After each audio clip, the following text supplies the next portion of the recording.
If you're planning on going away this year or next year, this is really important for you. Because the last time I went away, a good mate of mine got stung with a massive phone bill, and I don't want that to happen to any of you. And with Saily, it never will. All you've got to do is click the link in the description below, choose the amount of data and time frame that suits your trip, and then you just install the eSIM on your phone, and when you land at your destination, you will activate your plan instantly. And with Saily, you won't get those massive phone bills when you're away. You won't have to log into the hotel Wi-Fi, and then you get no connection until you get your next destination. You will be well connected wherever you are. So even if you're not going away for a few months, download it now so it's ready there. You will thank me later. And with my code, you're going to get a really cheap deal. Go to saily.com/Geordie and you'll get 15% off your first purchase, which is going to make this super cheap. So enjoy Saily, enjoy the great connectivity, enjoy the good price, and enjoy your holiday. And even if you're not going away till next summer, do it now because you're supporting the channel. Cheers. The UK justice system has been on the slide, you could say, for the last few years. And today we're going to really expose how we're going from a decline to absolute rat shit. And I guess we could say the decline started back in the lockdowns, where people could get their doors kicked in by a bunch of coppers, just in case you might be having a gathering. Right. Listen to us. Hello? We've had a call, haven't we? Because we want to come, otherwise there might be something going on here, so Right. we need to double check. I appreciate what you're saying about social distancing, so I'm keeping the distance. Now, fuck off. Right, so we need to check the room to make sure No, nothing's going on. no, What's your stay name? away from me. What's your name? Don't matter. Well, we're going to be finding out anyway. What are you doing in my house? They just had a call to say he might be having a gathering, so they kicked his fucking door in. What are you doing in my I house? have just explained to you. What are you doing in my I've house? just explained to you why we're here. We've had a call, there's a disturbance. It's not a disturbance, having people around the house. It's what they called back then antisocial behaviour. Ironic when you think about it. You socialising with your friends is antisocial. What, so you kicked me door in? Should you have opened the door? No. I've explained that to you. No, I told you why I wouldn't open the door is because of what is going round this virus now. Right. Fuck off and get out of here. One time size Look at you. So they have a look round, there's no one there. Oh, shut your fucking mouth, you fucking brain dead cunt. We'll be going- Get out. Fucking paid, what, 20 grand a year to be a fucking knobhead? Fuck off. Get out. Of my fucking house. Get the fuck out. What are you? Bye. Bye. Fucking idiots. Broke me fucking door. Look at the fucking state of this. On the plus side, they did find out that he wasn't having a gathering, so job well done, I'd say. And unfortunately, that sort of sums up the way things have gone since then. People being arrested for reasons which in future, when the kids read their history books 100 years from now, I hope they look back and go, that was mental. People aren't now just getting arrested for social media posts. They're now getting arrested for private text messages. This woman here is called Elizabeth Kinney. She's a mother of 4, and she was violently attacked by a man who fractured her skull and left her with a brain bleed. The damages were so bad that the nurses at the hospital literally reported them to the police. Now, she explains to Piers Morgan here that she messaged a person who was a friend of the guy who did the damage to her. She apparently kind of orchestrated some of it. Angry messages because of the injury she'd sustained. I only just sent her pictures of my injuries and obviously said, like, why would you cause this much trouble for me and stuff, and make up lies, and like, which now resulted in me being attacked. And she then reported you. And the thing that apparently caused the police to get involved here was the fact that she was using the F-bomb, you scumbag, you maggot, you cheap lousy, you know that missing bit of the song, in order to describe the guy who caved their fucking skull in. 11 police officers turned up. yeah. I mean, that's completely ridiculous. Yeah, I'd left my front door open. I was waiting for my dad to come to the house. I was actually in the bath. And 11 they opened the door themselves. And just came in? And came in. And you're in the bath? Yeah. And what do they say to you? Well, I heard my name, which was one female out of the lot of them. And 10 male officers? Yeah. And then I heard my name and I thought, oh, it might be my sister, because it didn't sound like someone who was, because obviously I was upstairs in the bath. And then they just come up the stairs and they didn't give me any privacy or anything. Like, I had But you were naked? Yes. How did that make you feel? Disgusted and really upset. I was crying my eyes out. And what did they say to you? What did they say they were there for? Well, I was just asking them, can they just leave the female officer and can they please go downstairs? As obviously I was upset and I had no clothes on.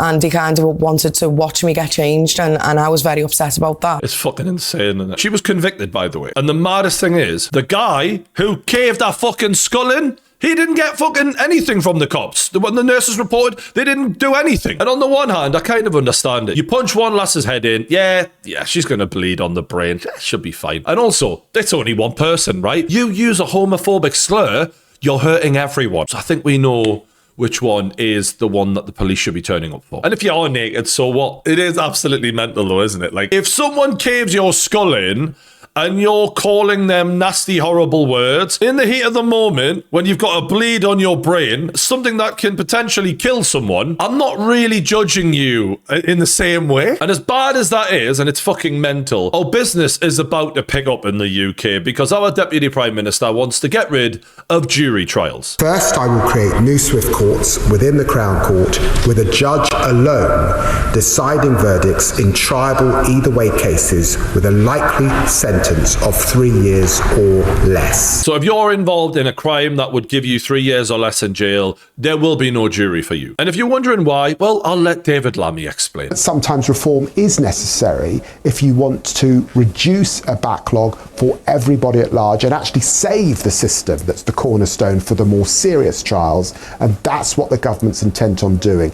We've got to invest more, we've got to modernise, and we've got to reform. All three of those things was what Sir Brian suggested if we want to reduce the backlog in our courts, and I'm determined to do that on behalf of victims right across our country. So David Lammy is saying we've got about 80,000 court cases being held up at the moment. And he wants to speed up the process by removing the deliberation period between all of these people and just get one judge to go, yeah, not guilty or guilty. And in theory, that should make things a lot quicker, which apparently would benefit victims. Because that means the people who are guilty of hurting them in any way will be doing time quicker. That's the theory. And you know what I'm going to do now, don't you? I am going to tell you why what he is saying is an absolute pile of shit. You see, if David Lammy is so caught up in reducing the backlog and we want to streamline things and we don't want to clog up the system with needless cases, why would you be arresting 12,000 people a year for fucking social media offences? Get rid of those and you'll lighten the load immediately, you clown. But no, instead, apparently, they've hired over 6,000 civil servants just to monitor online content and report it, which is clearly only going to add to the number of pointless court cases. If you care so much about victims, why are you creating more every fucking day by letting undocumented illegal immigrants into this country who continue to rape our women and children? How about that? If you really care so much about backlog, maybe just prevent the crimes from happening in the first place. If you really care about victims, why are you releasing criminals earlier than ever as part of this silly early release scheme? By the summer just gone, they'd released 38,000 prisoners early. And this is despite warnings from MI5 and the National Crime Agency, who estimated up to 400,000 extra crimes would be committed in 2026 because of these decisions. Not to mention the hundreds now of criminals because of this early release scheme who have been accidentally released. You remember the guy who sexually assaulted that young girl, the illegal immigrant, and he had him on TV getting interviewed? Absolute nonsense to try and tell people that you're doing all of this because you care about victims so much. You, my friend, you don't give a fuck because you're putting the public at risk, and it's proven. You might remember Wayne Broadhurst from a previous video where I spoke about this dog walker minding his own business who was stabbed 14 times to death. Well, his murderer was let into this country illegally, hiding in a lorry. He was granted asylum. What a surprise. Apparently, I think he slashed his landlord's neck. He was locked up for trying to kill his landlord and a 14-year-old kid. He was released under the early release scheme, and on the same day he was released, he went and murdered Wayne Broadhurst.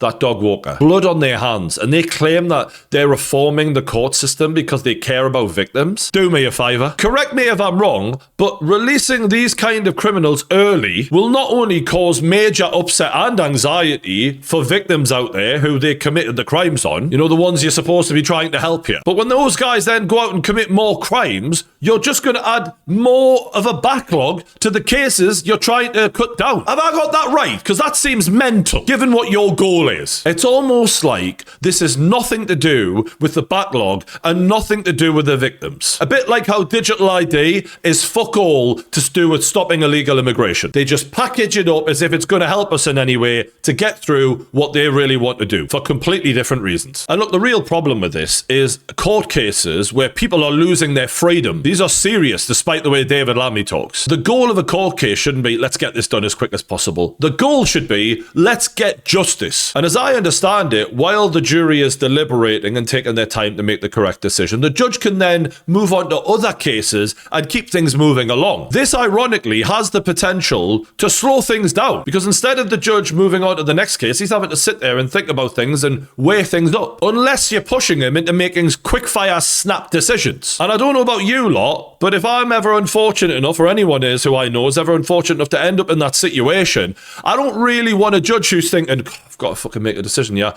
All right, flip a coin. I don't want him feeling like he's on the clock when he's thinking about whether he's going to send someone to jail or not. I want him considering, am I making the right decision? Because rushing things through is not what our justice system is supposed to be about. This is an 800-year-old process. It's older in the UK than voting is. That's the level of change we're talking about here. And it's very important, because if you get multiple people together to make a decision, when you've got people giving their different sides of the story, and you're trying to work out, are they lying or are they telling the truth? When you get multiple people together who've got different backgrounds, different IQs, different life experiences, you're far more likely to get a fair outcome. When you've got one person and that person is a judge, judges are just people, man. They're experiencing rape cases and horrible violent cases and things like that every single day. They get case hardened. You know, if you remind them of someone else who was once guilty, do you think that's not going to influence their decision? And when it's one person and one person only, you're kind of at the mercy of, what, are they having a good day or not? Are they in a good mood? Do you think that won't have an impact? It will. They're human. They're not going to treat this case the same way a group of people who don't usually do this are. And by the way, just because they're judges does not mean they have some superpower that enables them to tell whether someone's telling the truth or not. They don't. They might wake up one day on the wrong side of the bed, and they also might wake up one day and have been told by the government, if they slag off immigration and they slag off the government, throw the fucking book at them. Because remember, judges are state employees. And like any human being, that is going to come into play in their mind. Their loyalty. And I don't know about you, but I think especially with these social media cases,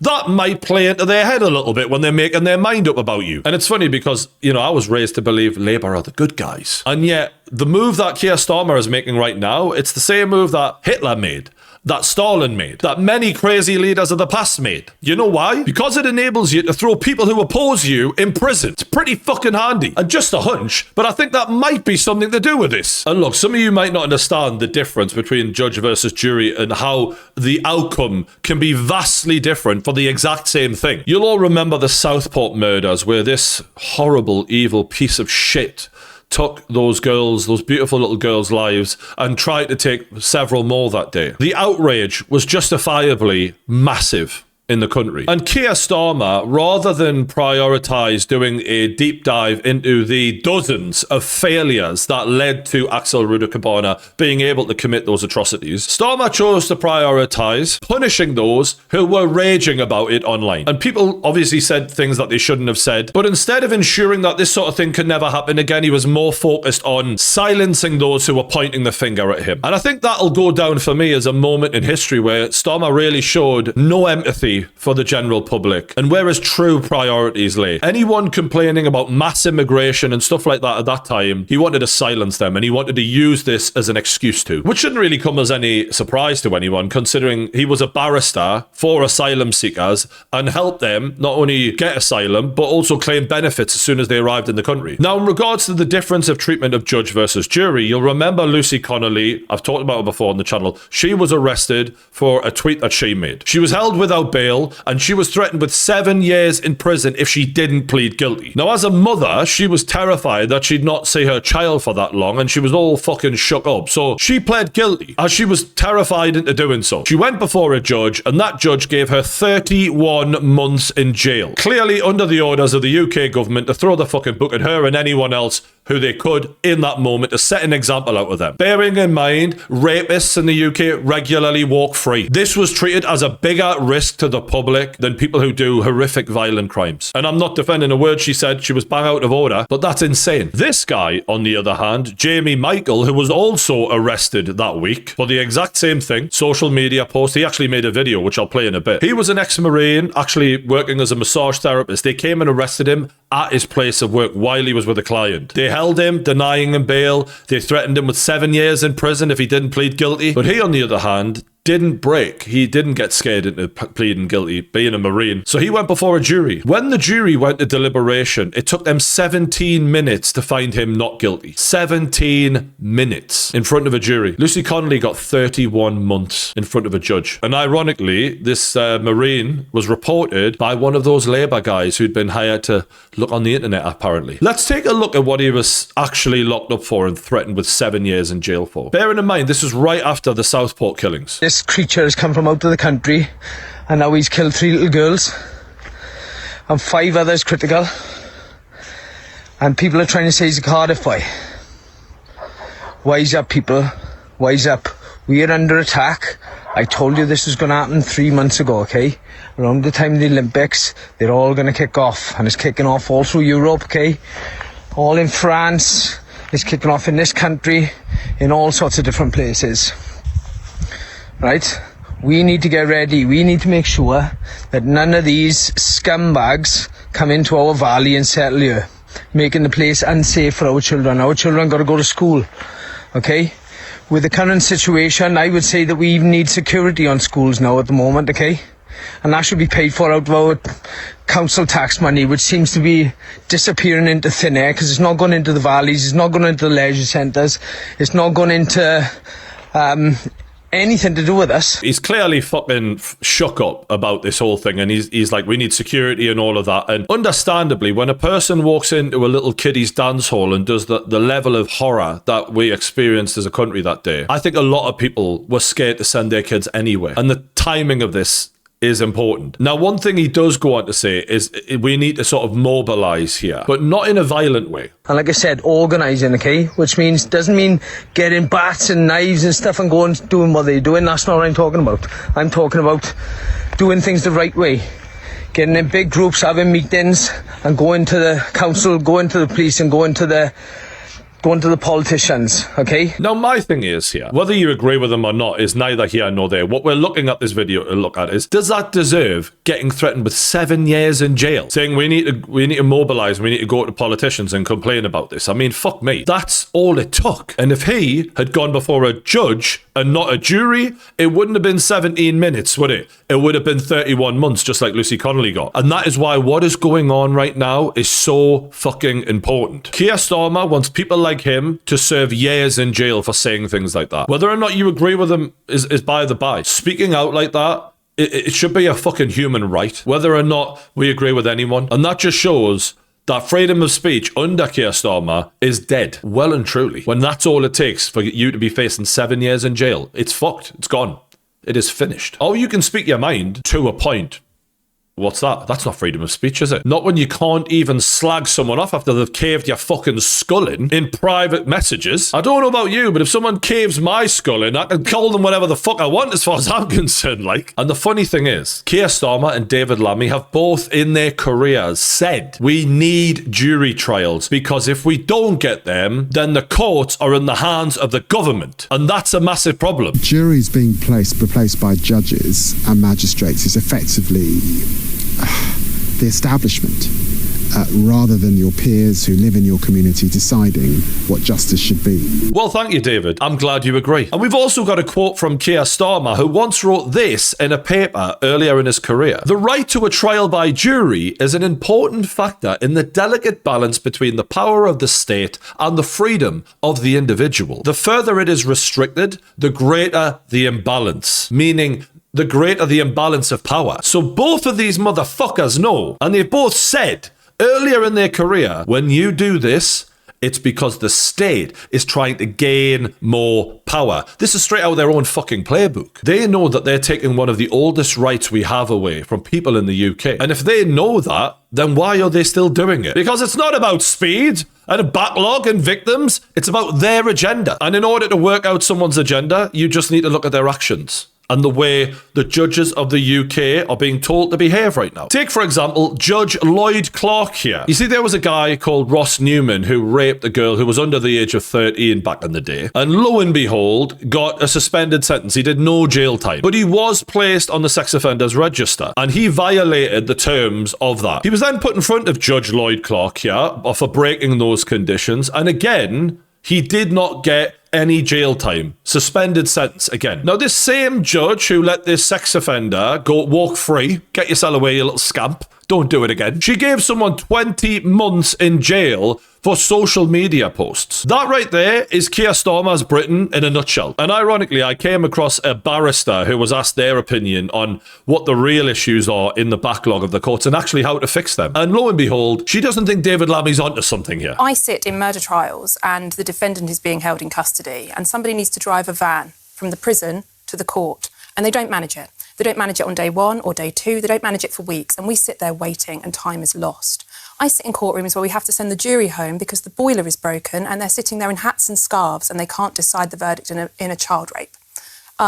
We deal with cases where the air conditioning won't work and the cells are too hot to keep human beings in them, and so we waste another day. It is endless, and all this government needs to do is open the wallet, I'm afraid, and you get what you pay for. And we're starting to lose sight of what we are trying to do in our courts. We are not trying to convict as many people as possible, as quickly as possible. We are looking for justice. And we are looking for justice for complainants, that Loda's quite rightly pointed out, but we are looking for justice for defendants as well.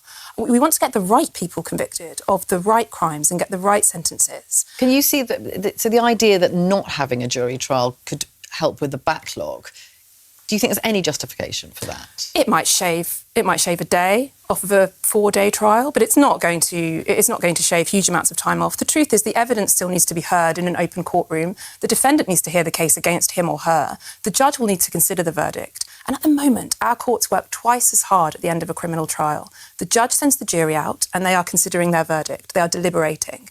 And the judge cracks on with the next trial. Under these proposals, the judge will have to go and sit in his or her room and write their reasons out. Some judges are not the quickest at doing things like that, and that will slow things down at the other end. So this is not a magic bullet, this is not the solution, and this is definitively a wrong turn.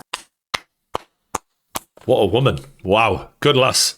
Smash the bastard. What situation are we going to be in here where the judge is like, well, I've got a clock off it for, yeah, we'll just go guilty then, shall we? Well, you haven't heard all the evidence yet. Don't worry about it. Guilty. Clearly, this is fuck all to do with the backlog and victims. And I think that that's very obvious when you look at everything we've looked at in this video here. It's just more lies from Labour. They've lied about this black hole in the budget that needed them to take extra fucking however many billions from us. They've lied about the digital IDs and why they need them. And now they're lying to gain even more power to take away freedom of speech. And it's funny for me, like growing up, because I was raised to be like, Labour are the good guys. You always vote Labour, you know, in my area especially. Well, correct me if I'm wrong, but the good guys, you know, in the movies, they don't usually silence people from saying what they're doing is wrong and then let out a bunch of rapists. That's really not the good guy move, is it? But you let me know what you think in the comments below. It's been an interesting one today. Fuck knows what's coming next. I mean, Jesus Christ, what life are we in here? Let me know your thoughts in the comments below. Hit the like button, and if you haven't already, subscribe to the True Geordie YouTube channel. I really appreciate all of the support that you lot give me, and everyone